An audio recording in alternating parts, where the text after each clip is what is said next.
Hello everyone, I'm Rory Lewis with Skyview International News. Today we have many interesting news stories from around the world to share with you. Over in the Middle East, ISIS has struck again. On November 2nd, 2018, militants of the Islamic State, or ISIS as they are popularly known as, attacked two buses of Egyptian Copts, a religious group that mostly lives in Egypt and North Africa. They were on their way to the monastery of St. Samuel for a festival. The gunmen fired on the two buses, killing 7 and injuring 19. This is the second attack to happen on this route in over a year, the first happening in May of 2017. 19 militants who worked for ISIS have been linked to the ambush. The militants claim that they attacked the pilgrims because of their support of Abdel Fattah el-Sisi, the president of Egypt. Sisi has promised to put a Christian safety first, as Christians in Egypt are the minority and make up about 10% of the population. ISIS does not like President Sisi, as he has promised to get rid of them. They often face discrimination, and attacks like this are not uncommon. The last attack included 2 bombings of a similar group of Christians at 2 different monasteries. These attacks were also committed by ISIS militants.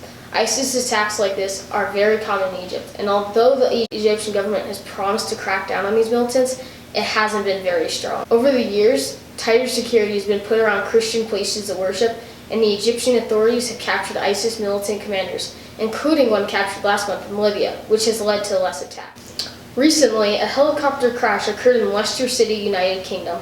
There were 5 victims in the crash. On the 27th of October this year, after a Leicester City Football Club game at King Power Stadium, which is around 100 miles from London, United Kingdom, a helicopter crashed. The owner of the club, Vichai Shrivanabrava, along with 4 other people, died in the crash. The helicopter was the owner's, which he used for transport. This is the first crash that has involved this helicopter model, the AW169. The helicopter took off from the field after the game at King Power Stadium.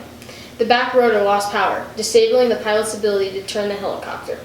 The helicopter spun out of control until it hit the ground and burst into flames. All 5 people on board were killed on impact. Those who passed away included Vichai Shrivanabrava, Nusara Suknamai, Cave Porn Punpair, Eric Swaffer, and Isabella Rosa Leachowicz. Shrivanabrava was the owner of the Leicester City FC, and the 2 pilots were Eric Swaffer and Isabella Rosa Leachowicz. Cave Porn and Suknamai were the 2 members of Vichai's staff. Many of the top players from Leicester City visited a Thai temple in honor of the owner of the team. Additionally, many tributes were left outside the stadium, including flowers and Leicester City championship garments. Tributes continue to pour in around the stadium. The Leicester City players wore tribute jerseys for one game. There recently has been talk of a statue of the owner being built. The company who built the helicopter, Leonardo S.p.A., offered to help in the investigation of the crash. Hopefully light will be shed on the incident to prevent further crashes. Next up, trouble in Turkey has emerged. Jamal Khashoggi, a contributor to the Washington Post, disappeared on October 2, 2018, at the Saudi consulate in Istanbul, Turkey. He was later reported dead by Saudi officials.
People in Nigeria have been protesting for the Islamic movement of Nigeria.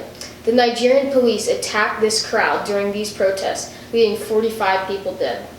People in Nigeria have been protesting for the Islamic movement of Nigeria. The Nigerian police attacked this crowd during these protests, leaving 45 people dead. In Nigeria, the Nigerian police unloaded their guns into members of the Islamic movement of Nigeria that were protesting.